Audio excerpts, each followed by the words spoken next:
ये जो आप महुआ का पेड़ देख रहे हैं, तो यहाँ पे बस्तर जो मतलब डिवीज़न है, वहाँ पे आपको महुआ की खेती करने के लिए बहुत देखने को मिलेगा। महुआ के जो फल हैं उनसे बहुत सारी चीज़ें भी बनती है, और उसके लिए कई सारी भ्रांतियाँ भी है कि महुआ खाली नशे के लिए इस्तेमाल होता है। तो इस भ्रांति को दूर करने के लिए हमारे साथ में कोमल भैया है, वो महुआ के बारे में हमको बताएंगे कि महुआ क्यों यूज़फुल है और ये जो भ्रांति है उसको क्यों मिटाने की ज़रूरत है। तो कोमल भैया, ये महुआ का पेड़ है और ये महुआ का पेड़ इसका जो है फरवरी अंत या मार्च में इसका गिरना चालू हो जाती है। वास्तविक इसका फूल है, ये जो अभी गिर रहा है वो फूल है। और ये फूल में लोग बोलते हैं कि इससे जो है नशा चढ़ता है, नशा वगैरह चढ़ता है, पर जब ये इसको सड़ाएंगे हम लोग और अल्कोहल आ जाता है तो उसमें नशा पकड़ेगा ही। फर्मेंटेशन के बाद ही इसका जो है नशा पकड़ता है। बाकी ऐसा खाने में बहुत मीठा है, बहुत अच्छा खा सकते हैं। इसको भूंज के, इसको छाँव में धूप में सुखा करके इसको मस्त नमक मिर्ची हल्दी डाल करके इसको भूंजिए और खाइए, बहुत अच्छा लगता है। और ताकत के लिए भी बहुत अच्छा चीज़ है। यहाँ के आदिवासी लोग इसको क्या है भूंजते हैं और भूंजने के बाद पेज बनाते हैं। मंडिया जो होती है ना, मंडिया रागी जिसको बोलते हैं, तो रागी का पेज, और इसको खाते हैं। इससे क्या है, अगर वो लोग एक बार खा लेंगे और दिन भर नहीं भी खाएंगे तो उनके शरीर में ताकत बनी हुई रहती है, क्योंकि ठंडा चीज़ें है। और दूसरी बात क्या है, ये महुआ जो है बहुत ताकतवर चीज़ है। इसका क्या करते हैं हम लोग, राब बनाते हैं। इसका राब बनाने के बाद फिर जो है वो शहद के मुकाबले। राब मतलब भैया उसका थोड़ा सा मीनिंग बताएंगे आप? राब क्या होता है, एक जेली होता है। अच्छा। इसको हम लोग क्या है, इसका रस निकाल के इतना पकाते हैं उसकी जेली बन जाती है। जेली बनाने के बाद उसको जो है शहद के बराबर वो भी काम करता है। परंतु एक्चुअली क्या है, जैसे कभी कोई गर्भवती औरत हुई, मैंने प्रेग्नेंट के इसके बाद जो है बच्चा होने के बाद उसको देते तो उसके अंदर का जितने भी मैल रहता है उसको भी साफ करने की रहता है। और ताकत के लिए जो कमज़ोर लोग, बच्चे लोग होते हैं, कमज़ोर जो होते हैं, उनको इसको अगर वो राब को देते हैं तो उनमें जल्दी खून भर जाता है। तो आपने देखा मतलब महुआ कितना यूज़फुल है, और ऐसा नहीं कि महुआ का इस्तेमाल खाली शराब और इन चीज़ों के लिए ही की जाए, बहुत सारी उपयोगिता है इसकी। जैसे कि भैया ने बताया कि वो मतलब जो एनीमिया जिनको है वो भी इस्तेमाल करे तो उनके अंदर में मतलब खून में वृद्धि होगी एक तरीके से। और ये जो भैया ने पकड़ा देखा होगा, ये जो है ये महुआ है। आप लोगों ने देखा होगा कभी जंगल में बंदर जो होती है, वानर जो होती है, ये वानर केवल इसका इतना भाग को खा के इतना भाग फेंक देता है। जंगलों में जब जाओ तो बंदर इसको महुआ को जरूर खाता है, और उसी की वजह से उसको ताकत भरपूर मात्रा में रहता है और उछाल भी उसी प्रकार का मारता है। ये महुआ, इसको खा भी सकते हैं। देखिए अब भैया ने खा के भी दिखा दिया कि महुआ से कुछ नशा नहीं होता, वो उसका प्रोसेस ऐसे होता है, उसके बाद वो नशा करता है। तो ये है मतलब ऐसे अब मत देखिए इसको कि महुआ से सिर्फ नशा होगा, बहुत सारी चीज़ें हैं जो इस्तेमाल में लाई जा सकती है इसके लिए। तो ये देख रहे हैं आप, ये सब महुआ का पेड़ है। और यहाँ पे महिलाएं तो अभी चले गई है, कुछ टाइम पहले जब हम लोग आए थे तो महिलाएं उठा रही थी यहाँ से महुआ, बिन रही थी, और ये हर रोज़ गिरता है ऐसे यहाँ पे।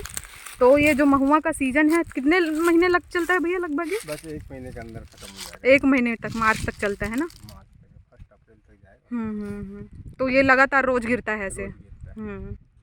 ये क्या है, जैसे धूप तपती है सुबह के समय गिरना चालू हो जाता है, और पानी वाले गिरने का होगा तो अपने आप गिरना बंद हो जाता है। तो भैया फल चालू हो जाएगा ना।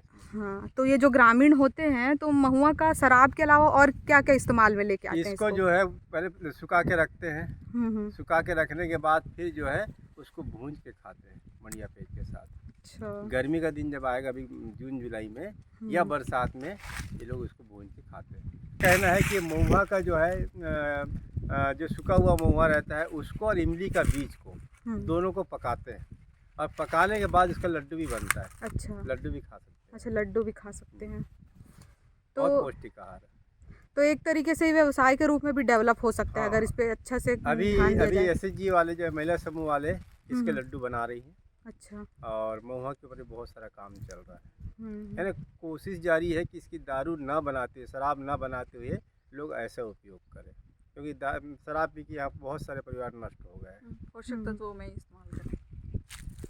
हाँ, तो देखा आपने कैसे महुआ और अनेक कई सारी चीज़ों में इस्तेमाल होती है, और मतलब ऐसे ही जागरूक होने की ज़रूरत है, उसके बारे में जानने की ज़रूरत है ताकि हम उसका और बेहतर इस्तेमाल कर सकें। तो इस तरीके से हमने देखा है और आगे भी हम देखेंगे इस पे। जो पेड़ है ये पेड़ नहीं है, ये हमारी चंदन लकड़ी है या सागौन लकड़ी है। सागौन का जो है जैसे कीमत सबसे ज़्यादा रहता है, या चंदन की लकड़ी का जैसे सबसे ज़्यादा कीमत है, उसी प्रकार का हमारा ये पेड़ है। ये पेड़ अभी फूल जो दे रहा है, जिसको हम महुआ बोल रहे हैं, उसकी तो उपयोग है ही है। उसका उपयोग शराब बनाते ही हैं और उसके बाद भून के लोग खाते ही हैं, अपनी भूख मिटाते ही हैं। उसके बाद इसका जब फल आएगा, ये फूल के जस्ट बाद फल आएगा और फल से जो है वो तेल निकलता है, और तेल अपन लोग को जो है खाया भी जा सकता है और या फिर अनुपयोग भी इसका हो सकता है। तो और ये खाने में सबसे बेहतर चीज़ होता है तेल, जैविक तेल। जिस प्रकार का मार्केट में आज हम लोग भूसा का तेल या किसी पेड़ के तेल निकालते हैं, उससे तो बेहतर तेल इसका निकलता है।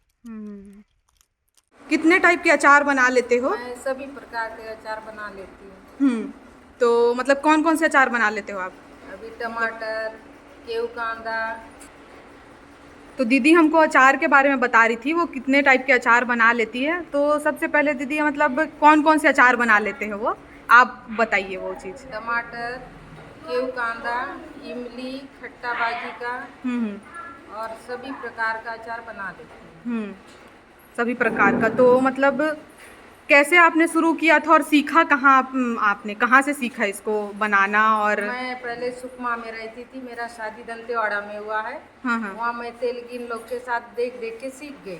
अच्छा, उन लोग बनाते अच्छा तेलुगु लोग बनाते हैं ये अचार? हाँ, बनाते हैं। तो उन लोग के साथ देख देख के सीख गई। या मेरे पिताजी भी बहुत आयुर्वेदिक वाला दवाई भी बनाते थे।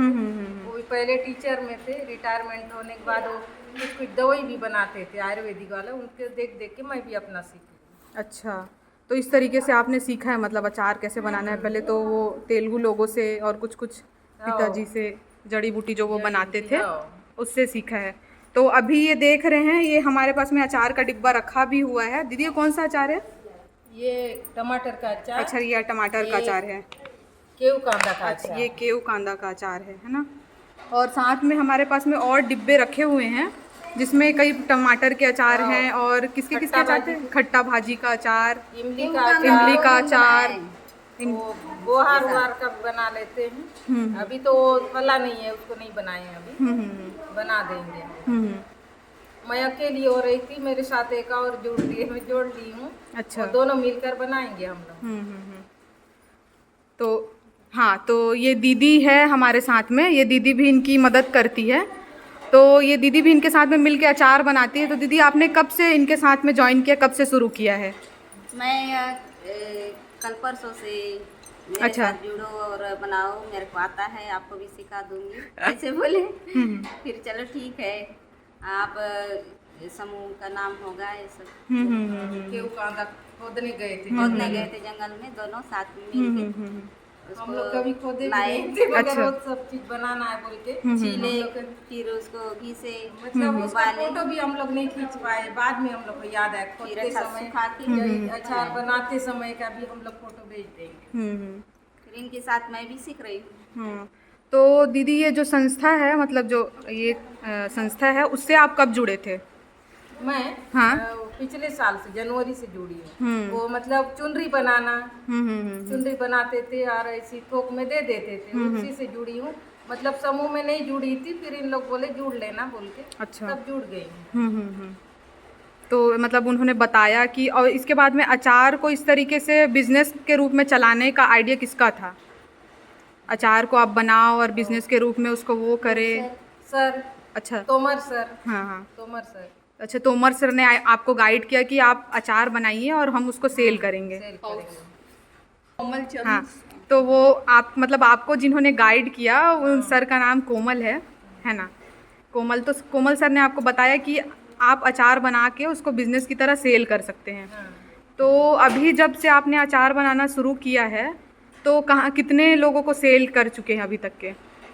अभी तो कोमल सर जी करे हैं, मैं अच्छा, तो नहीं करी अच्छा, है। या मैडम लोग को करी थी पिछले साल, ये जो समूह वाले मैडम लोग, उन्हीं लोग के पास करी। तो इस अचार के बारे में अभी कितने लोगों को पता है, आपको क्या लगता है दीदी? अभी कम से कम है 100 तक लोग को पता है पूरा। मतलब दंतेवाड़ा में भी थी। आपने इसकी प्रदर्शनी भी लगाई है ना? नहीं नहीं लगाई। कभी नहीं लगाई। हाँ, तो अचार के लिए हमारे साथ में भैया भी जुड़े हुए हैं, हमारे साथ में भैया भी जुड़े हुए हैं। वो इस संस्था के मतलब संस्था को इन्होंने ही शुरू किया है, वो संस्था से काफ़ी सालों से काम कर रहे हैं। तो भैया बताएंगे संस्था के बारे में कि उन्होंने कब से काम शुरू किया है और मतलब कैसे किस तरीके से आइडिया आया उनको। हम लोग यहाँ 10 से 15 साल हो गए काम कर रहे हैं संस्था के साथ जुड़ करके, और ये सब चीज़ जितने महिला SHG के लोग हैं इनके साथ मिलकर विभिन्न प्रकार की इनकी चीज़ों का निर्माण करवाना, मार्केटिंग करवाना, ये सब करवाते रहते हैं। अच्छा, तो उसमें क्या है, एक अचार भी दिखा कि जब भाई महिला इतना अच्छा चीज़ बनाती है इसका भी अपन लोग पैकेजिंग करके जो है सेल क्यों नहीं कर सकते। तो हम लोग इस टाइप का अभी पैकेजिंग करवा रहे हैं 200 ग्राम 250 ग्राम की, और इसको 30 पैकेज रुपये तक बेचेंगे। तो इनको सीधा सीधा 1 kg पर 100 रुपये बेनिफिट होगा।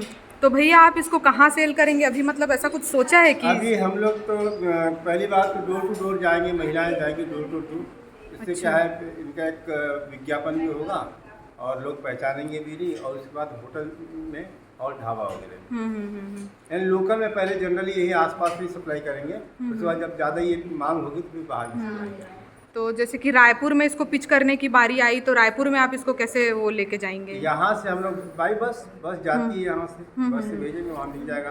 टाइफाइड के साथ जुड़े हुए हैं, टाइफाइड भी भेज सकते हैं, सब चीज़ें। तो रायपुर के लोगों से इसको जोड़ने के लिए इस अचार को मतलब आपको कोई नाम भी देना पड़ेगा, उसकी ब्रांडिंग भी करनी पड़ेगी। हाँ, तो उसके लिए क्या सोचा है? ब्रांडिंग वगैरह के लिए सोच रहे हैं अभी, तो क्या पैकेजिंग चल रहा है और 1-2 लोगों से सलाह लेंगे, उसके बाद इसे ब्रांडिंग। अच्छा, तो आपने देखा कि कैसे भैया मतलब लगातार लगे हुए हैं, सारी महिलाओं के साथ में ये काम कर रहे हैं।